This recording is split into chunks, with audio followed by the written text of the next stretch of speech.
ஜன்னலின் வழி வந்து விழுந்தது மின்னலின் ஒளி. அதில் தெரிந்தது அழகு தேவதை அதிசய முகமே. தீப்பொறியென இரு விழிகளும் தீக்குச்சியென என்னை உரசிட கோடி பூக்களாய் மலர்ந்தது மனமே.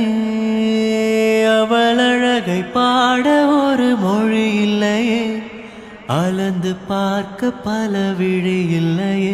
என இருந்த போதும் அவள் எனதில்லையே, மறந்து போயன் மனமே.